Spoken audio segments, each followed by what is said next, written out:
Hi everyone, how are we doing and welcome back. So the Battlefield 2042 beta is all wrapped up with, and I'm just going to give my final thoughts on it and experience, and sort of just talk a bit about the beta as a whole and kind of give my feedback on it, kind of what I liked, what I didn't like, and sort of a few other things. So I'm going to break this video down, like I just said, into sort of different categories. So what I like about the game, problems during the beta, areas where sort of Battlefield 2042 is taking a step back, sort of compared to other Battlefield games, like missing features, that kind of thing, and then sort of talking about the map as a whole, and then just giving a kind of like a final roundup of the beta and kind of my final thoughts on it, and whether or not I'm going to get the game on launch.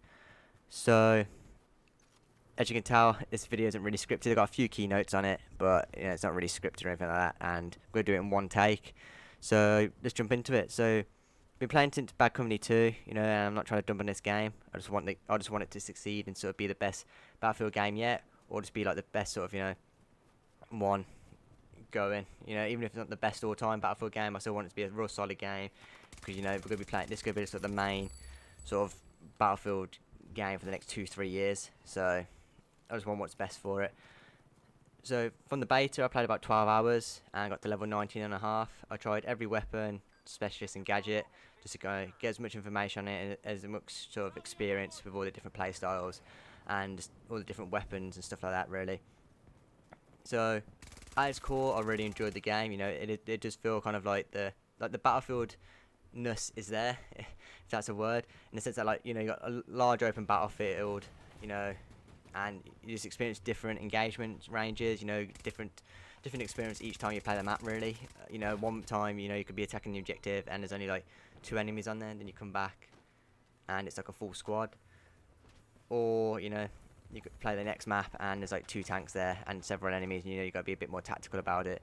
How do you engage them? How do you take this objective or defend this objective? So, as core, I still feel like that Battlefield is there, but there are things that do need sort of changing with it. So I talking about changes, obviously specialists, I do think they are sort of a good different take on the standard class system, but I do think there are sort of some changes that need happening. I do enjoy that sort of any class or any specialist can use any weapon. It mixes it up and helps people, try to keep their sort of play styles consistent, if that makes sense. Allows people just to give each class a go, and sort of be able to experience each sort of specialist. But I do feel that only certain specialists should only be able to use certain gadgets, just to keep it sort of consistent. So when you see like a specialist on the battlefield, it's easy to tell who's using what. So like, say, I know X specialist normally has is a support player, so normally has like ammo, and maybe, I don't know, just has like another sort of gadget with him, and you're like, okay, so he's got ammo and request ammo. And then, if you if you're a tank, you can be like, okay, that specialist normally has rocket launchers, I need to watch out for them, or they can also repair if it's a friendly, so okay, they can repair me, and that kind of thing. And it also just stops certain meta spams, because I saw quite a few Mackies running about, and I pretty much just gravitated to him as well, just because he did seem like sort of better option out of the four specialists to kind of run with if you wanted to run and gun. And I'll get into that whole thing in a minute, So speaking about sort of getting into all that, there does need to be rewards for team play. I know that Dice did mention that's coming in the full game, but obviously in the beta, I tried reviving a few times and then I just kept getting killed. There wasn't really any, I couldn't smoke the bodies and go out and revive them. So if somebody died in the open, I'd go and revive them and then end up getting shot, because it's just out in the open. Even if I took out a few of the enemies around then and tried to revive them, I just got absolutely just domed, just because it was quite an open map, and I couldn't. So in the end, I stopped reviving people. If they were like near me, then yeah, I would. But if they're like out in the open, because I just didn't have smokes to cover myself or no cover, I was like, I can't. If I just go out there and get killed, then I'm not really helping anyone apart from just losing another ticket. Health and ammo, I think you do need to get more XP for giving it. Like ammo, only giving like 5 XP for putting an ammo box down per sort of resupply. It just, why would somebody run that when you can run like motion grenades and get more XP from killing people off of those? You know what I mean? Like, personally, objective play needs to be more incentivized. Like sort of commands and stuff like that. So like what's it like in previous, like Battlefield 5? I think that does it quite well.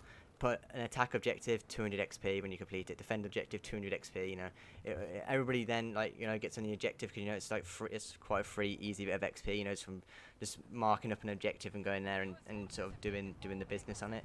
Vehicle assist, spawning on the Osprey. I do feel like the pilot should get XP and stuff like that from people spawning on it. I believe they don't get any at the moment. Same with pilots. People getting assists and stuff like that. Kills, they should be getting assists for it because I mean, if the pilot isn't there, then the gunner's going to be useless. You know what I mean? So I think they do need to get XP for that, and just doing, like I said, doing general squad things. To incentivize people running as a squad. Because in the beta, I didn't see very many people sticking together as a squad. Just because there wasn't really a need to. You didn't really get much XP from it or anything like that from sticking together. So people started to be I don't know. Some people would be on the C objective, while others were on the other side of the map on the D D objectives. So there's things to try and incentivize people to stay together as a squad and just help each other, and just run different classes to be able to sort of keep everybody in the fight and everybody, both squad and teammates, really. And like I mentioned, reviving, I think it just needs to get changed. I do feel like it takes a while to do the animation and stuff like that, especially because it kind of locks you in. I know that's the same with Battlefield 5, but Battlefield 5 felt quite a bit quicker, and plus you had smoke grenades as well, just to be able to cover yourself. Drop a smoke on the body, or just drop a smoke on the enemy to block them from being able to shoot you. Jump in, revive. Whereas this game, you get locked in this animation. It seems to take forever. It's like 3-4 seconds I saw from the bar counting down. And then, next thing you know, you're getting absolutely rinsed by bullets, and you're trying to get out of the animation to fight back, and then next thing you know, you can't, and then it cancels it, and then that's it. Then you're already dead. And just picking up weapons as well. It just seems like really too easy to pick up teammates' weapons while trying to revive them. I just don't know. They're kind of just if the weapon falls kind of next to the body and you're trying to revive them in a rush, because you're getting shot at, or the body's out in the open, you just want to get them up quickly. I found myself quite a few times just picking up their weapons and then going to the animation, and I'm like, I don't want this weapon, and it was just a whole pain. So I think the reviving does need to be looked at, either trying to go towards the Battlefield 5 system, just make it a bit quicker, or obviously with Portal, I've seen a few clips and stuff like that of the Battlefield 3 animation, so the old school sort of reviving paddles and stuff like that. Maybe even just bring those back into bring those across into the actual main game as well. Because I do prefer that option, because that way then you can either give people 100% health, or if you're in a pinch, and you need to get them up quickly, give them 50% health, stuff like that. You can choose to how quickly you need to heal them and get them sort of back in the fight, depending on kind of how many enemies or kind of what's going on around you. So since we're already sort of talking about it, I'm going to go into sort of problems during the beta. So like I said, revive animation is too long. Like I said, I've already talked about that. I found AI in the vehicle. So say I'd get in the car with the turret on top, and I'd sort of park up just outside the objective to cover my team as they push in. When the AI sort of are in the game, I found that they jump in the vehicle and then start driving me around. But it's and then I either end up getting killed, or they just drive me away from the objective. And after trying to swap seats, and then it doesn't kick them out, because then the other guys just hop in the turret, and then when I hop back in the turret, they get in the driver's seat and stuff like that. So I just want to be able to set up just on the sort of outside the objective and just help my team push in, and then sort of drive up and sort of help them cap it and stuff like that. But then when the AI, they jump in and do that. So I think they need to maybe if they add the whole sort of not emote wheel, but the thank you, request ammos, health and all that wheel. Maybe it's something that can kick the AI out of the vehicle. Or something like that, because it does get a bit annoying. Calling the support is awkward, so you can call in the robot dog, the sort of travel vehicles like your car and stuff like that, and then tanks, and sort of light tanks and stuff like that. It is a bit awkward, so I'm hoping that gets fixed.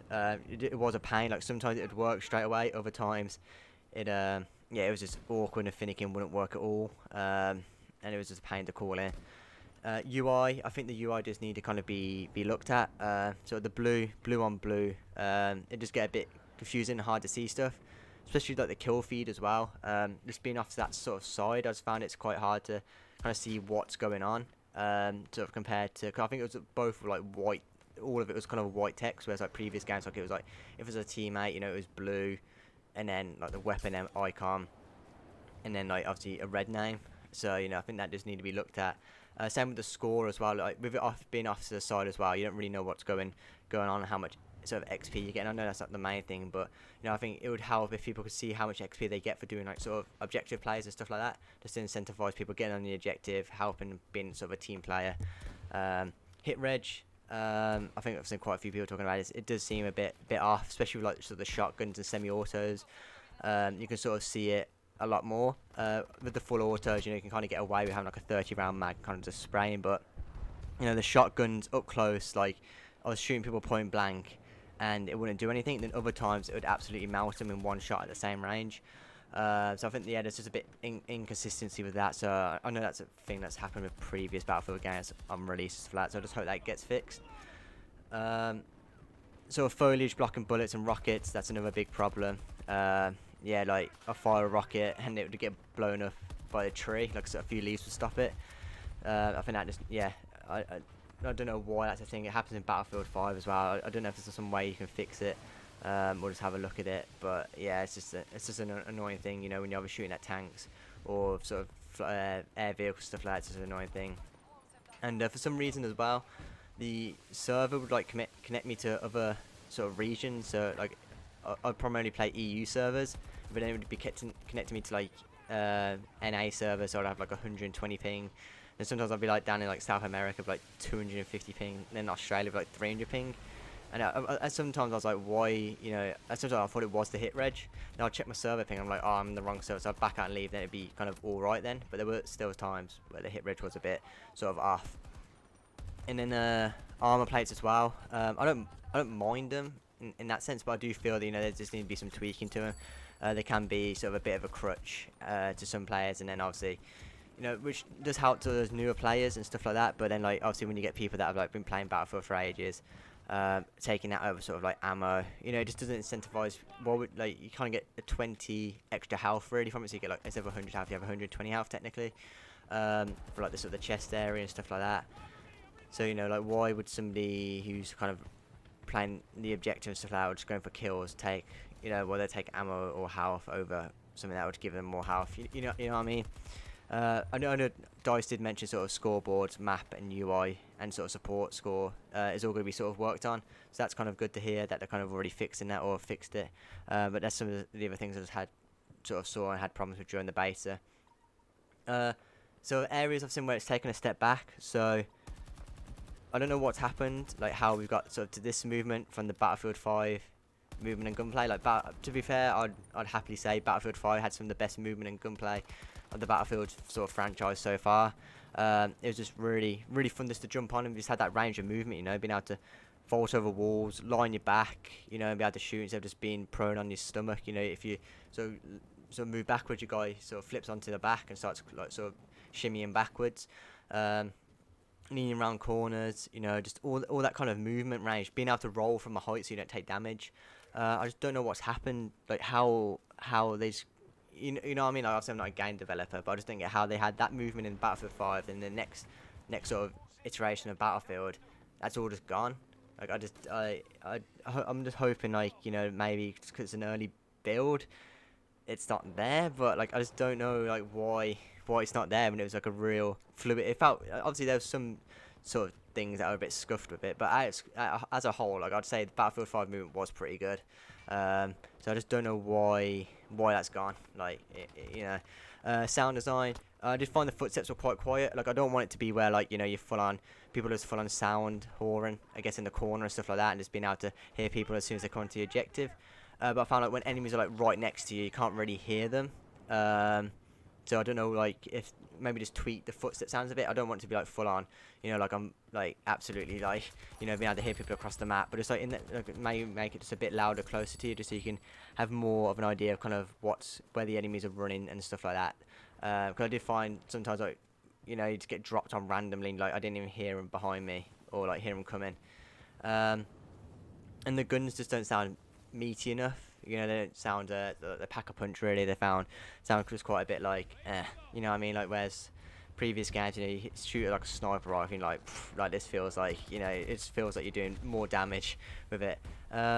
Spawns are broken. Like, I just don't know why they're so bad. Like, on the C point, I think it's like C1, that tower that's next to the water.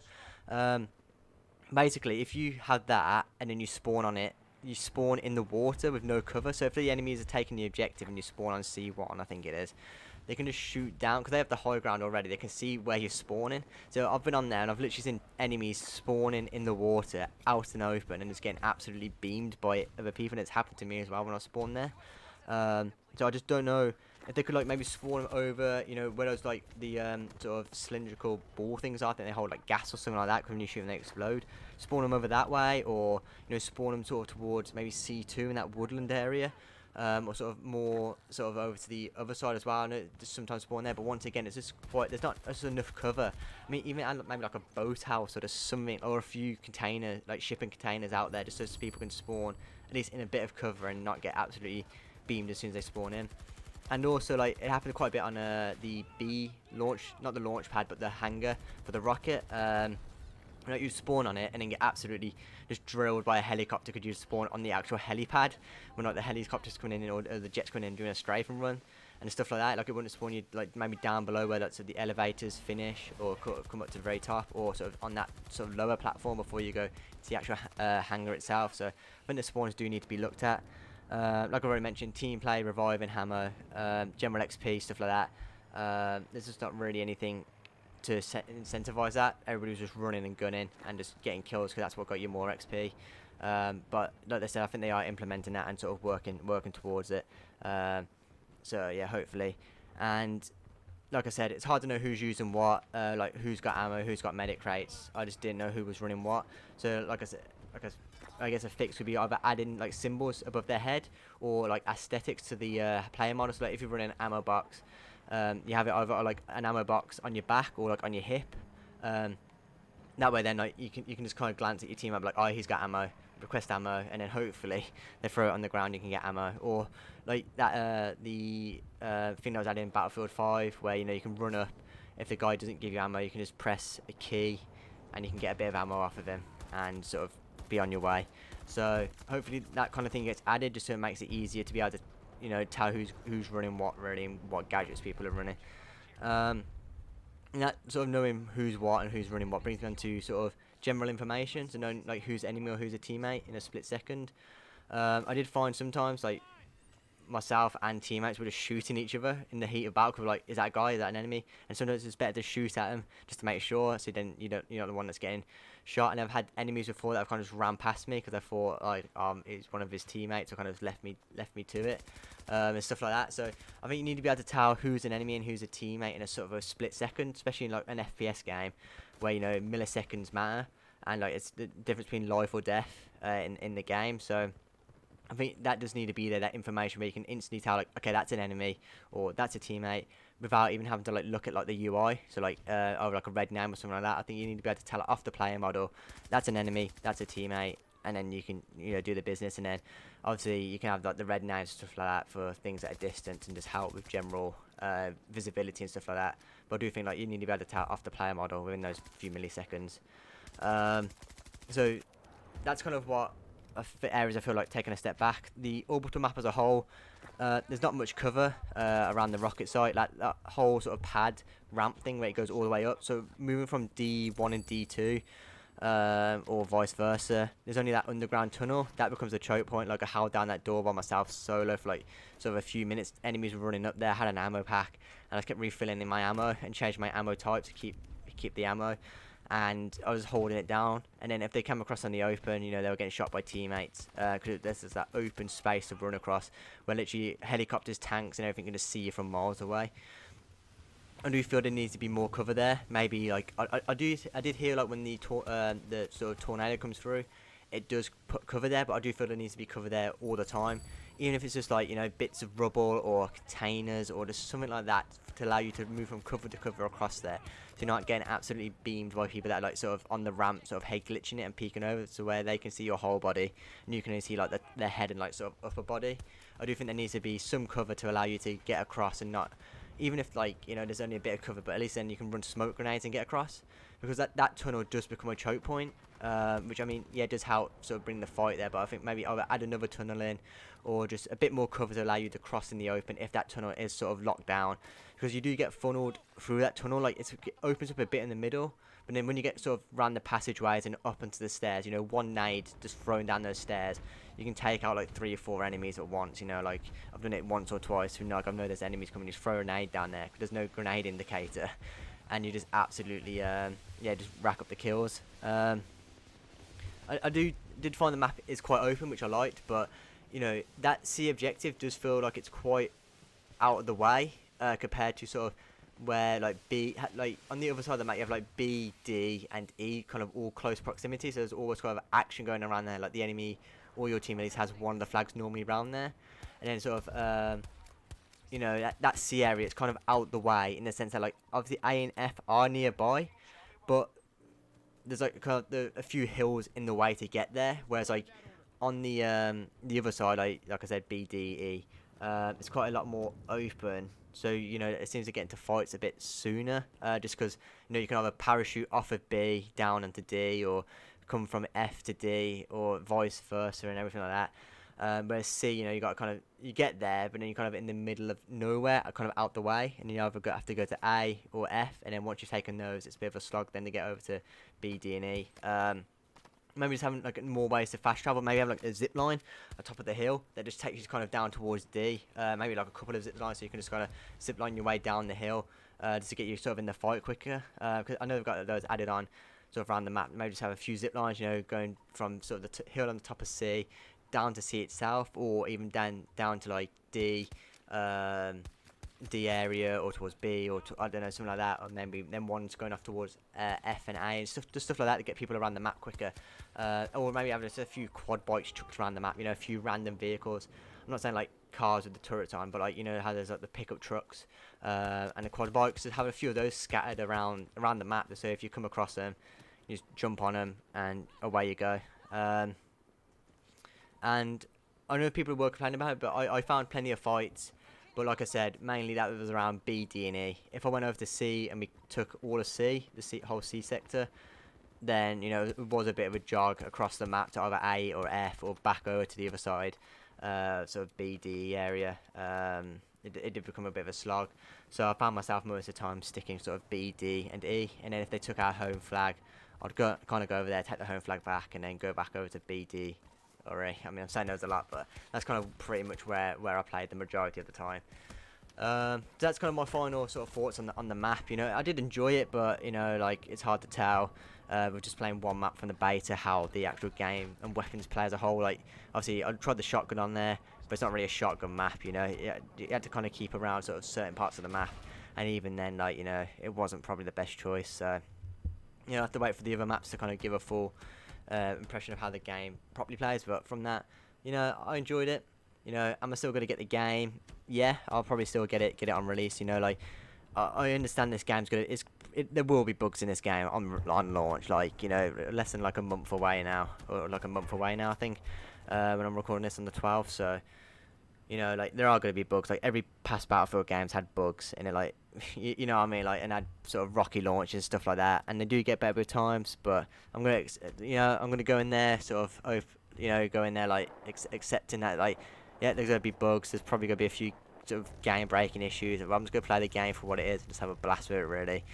Even if there are still things wrong with it, I'm going to be like, well, I'm guessing they'll get fixed. I know in the past things have been promised and not really delivered on, or, you know, they've kind of gone sort of a different way with it. But I'm hoping that, like, you know, a few things will get fixed with it and the game isn't too buggy. But I'm looking forward to how the game's going to be over the next few years. You know, hopefully 2-3 years from now, you know, the game is in a good state. But I do believe this game needs to come in at least, like, you know, there's no sort of major glitches or major server problems or anything like that. Because I feel, you know, like if it has that again, like people are going to keep getting sort of turned off by it. You know, like new people that don't really understand why, like haven't really played Battlefield before, pick it up and there's like server issues or there's like game breaking bugs or just annoying bugs, stuff like that. They'll be like, wow, why would I play this? You know what I mean? Like there's other games that I can be playing right now, so there's go off and play those games instead and never really come back. So I think they need to kind of hit it out of the park, DICE do. And if there's like bugs that they can't fix or issues that they know they can't fix in time, I think they just need to come out and say, like, we know this problem's in the game and we're working on it. It's going to be sort of in one of the first few patches we're releasing. We're going to have the issue fixed. Just, you know, like, it is what it is. But we are gonna have this issue fixed, and sort of keep us updated on how that issue is gonna get fixed and stuff like that. But you know, hopefully nothing turns into that whole soon TM debacle that was in Battlefield 5, that kind of meme that kind of came out or anything like that, because you know, like, I think that did hurt the game. You know, obviously Battlefield 5's had quite a good resurgence recently with being like free on Amazon Prime, Game Pass, and being really cheap and on the sales and stuff like that. So I know quite a few new people have picked it up. But I think if something like that happens with this game, you know, it's just going to be, I think a lot of people are going to lose a lot of faith in sort of DICE as a whole. But you know, it's got my thoughts on the beta and sort of how I feel about it. And I'm looking forward to the game. You know, another few years of playing, and just jumping on a new Battlefield game. Really, I'm looking forward to it. I hope it's going to be a fun time. You know, and I hope DICE give it their best shot and just knock it out of the park. I mean, that's what I want. What's best, you know, just for both DICE and the Battlefield franchise as a whole. You know, I just want it to do well so we can get more in the future. You know, hopefully it doesn't get canned by EA or anything like that, or like, you know, shelved or something like that. I just want them to keep making good games, and for us, you know, just to be able to enjoy it and have fun. And I hope they deliver. You know, that's all I can say. You know, only they know how what they can do and how the game's going to be. And I'm just hoping for the best. But yeah, if you enjoyed this video, it's been a bit of a long one.